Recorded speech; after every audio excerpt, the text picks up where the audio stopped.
Hello, everyone. Welcome back to American Paganism and Witchcraft. I'm your hostess, BrigantiaBlackbird. This is episode 4 by Rose and Oak. We are going to be talking about America's official flower and tree, their symbolism, and our character, and how this relates to our burgeoning spirituality as American pagans. So let's look at the rose first. As of November 20th, 1986, the rose was officially declared America's national flower by President Ronald Reagan. The resolution was signed, appropriately enough, in the White House Rose Garden. Roses are native to North America, Europe, Northwest Africa, and Asia, and there are approximately 35 rose species that are specifically native to North America. And we have 5 states that have the rose as their state flower. First, it's Georgia with the Cherokee rose, Iowa with the wild prairie rose, New York, which recognizes all varieties, North Dakota, sorry about that, the wild prairie rose, and Oklahoma, the Oklahoma rose. And Washington, D.C., the District of Columbia, it recognizes the American beauty rose as its official emblem. The rose has cultural significance to Mother England as well, for whom the Tudor rose has been a symbol of national unity since Henry VII. The enduring significance of the rose on both sides of the pond is it feels like this connective thread of our shared DNA and spirit. It keeps us, connected to the past, to the present, and it ties us also to the future. So, as we remember our roots, even as we settle into this soil, the rose being native to both continents symbolizes our continuity and our evolution. We still love the rose, but our native species does provide their own signature flair. So, let's go to a few correspondences for the rose. It has the folklore name of Witch's Briar, which rather appeals to me. It's ruled by Venus. Its energy is receptive. It has links with the element of water. Its day is Fridays. Its chakras are the heart and the crown. And the tarot, it relates to the Empress, and the magical beings it's linked to are the Fae. It's also associated with several deities. For the gods, it's Adonis, Cupid, Eros, and Harpocrates. And for the goddesses, the goddess, of course, Aphrodite, Demeter, Flora, Freya, Hathor, Hala, Isis, and Venus. It has the powers to attract love, to heal. It's useful in divination, protection, wisdom, blessings, fertility, trust, dream work, patience, spirituality, courage, happiness, dignity, inspiration, luck, the home, and creativity. In magical practice, roses are considered an all purpose substitute for most intentions. The flower is also known to attract the fae. So leave offerings of honey very close to roses. That's an easy way to help stay on their good side. The rose serves as a representation of the divine feminine and the feminine aspect of the American spirit. So, that being said, let's move on to the oak. In 2001, the National Arbor Day Foundation held a poll in which Americans chose their favorite tree, and the oak was the winner. After this popular vote, Representative Bob Goodlatte of Virginia introduced legislation to recognize the oak tree as our national tree officially.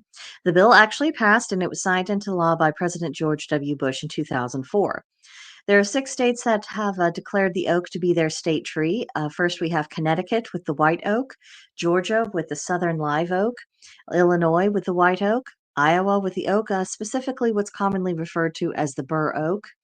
Maryland also has the white oak, and New Jersey is associated with the northern red oak.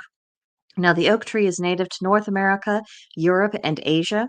There are 90 species of oak that are native to North America specifically. And the tree has great meaning in the British Isles. It was sacred to the Druids, as all of us know, and it even became an emblem of the English monarchy once it was established. And then during the colonial era, settlers actually hid their charter from British authorities in 1687, and that hiding place just happened to be an oak tree, thereafter known as the Charter Oak. But regardless of what side of the Atlantic we're on, there is no denying the majesty, power, and allure of the oak. So let's look at its correspondences. Its folklore name is Jove's Nuts. It's ruled by the Sun, Earth, and Jupiter. Its energy is projective. It's tied with the elements of earth, air, and fire. Its day is Thursday. It's associated with the sacral chakra. And in the tarot, it's tied to the cards, the Emperor and the Wheel of Fortune. And magically, it is also associated with the Fae, just as the rose is. So for the gods associations, we have, of course, the god, and then we have Aegir, Apollo, Ares, Balder, Brahma, Carnonos, the Dagda, the Green Man, Hades, Helios, Janus, Jupiter, Mars, Odin, Pan, Perun, Plato, Thor, and Zeus. And then on the goddess side, think Artemis, Asherah, Brigid, Ceres, Caradwyn, Sybil, Demeter, Diana, Dawn, Fortuna, Hera, the Morrigan, and Rhea. The oak has the powers of protection, healing, prosperity, fertility, luck, authority, wisdom, beauty, security, independence, battle, stability, enchantment, discipline, loyalty, prophecy, and confidence. And then in legend, we have the Oak King and the Holly King, which are a poetic way to understand the changing of the seasons and how each time must yield to the other in its turn.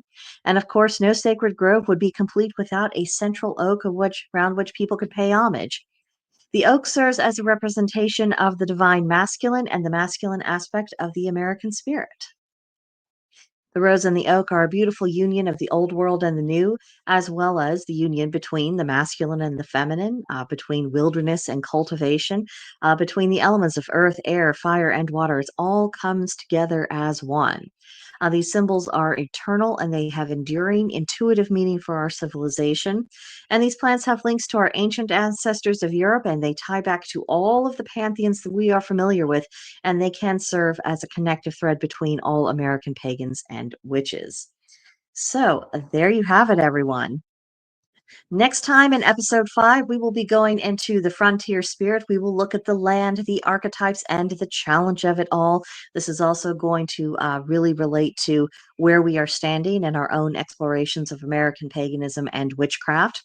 It has very much a frontier spirit of its own. Now, that episode will most definitely be live.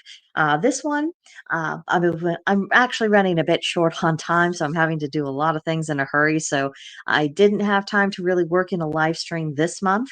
And also, the information that I found on both the oak and the rose and how they've only come to be recognized as national symbols in relatively recent history, there just wasn't as much to work with on this topic. However, next month I shall be making up for it, and I hope I will do you proud and that you will come back to see what that's all about. But in the meantime, let me know in the comments what you think about all of this. How do you relate to these symbols? Are they already an important part of your practice, or are they important to any of the deities that you relate to and work with? And of course, if you have anything else further to discuss that you might want to do a little bit more one-on-one, you're always welcome to email me at brigantiablackbird@protonmail.com. So just reach out if there's anything you want to discuss in more depth. But that will do it. I will see you guys next month in this series, and we will talk about that frontier spirit. But bye for now.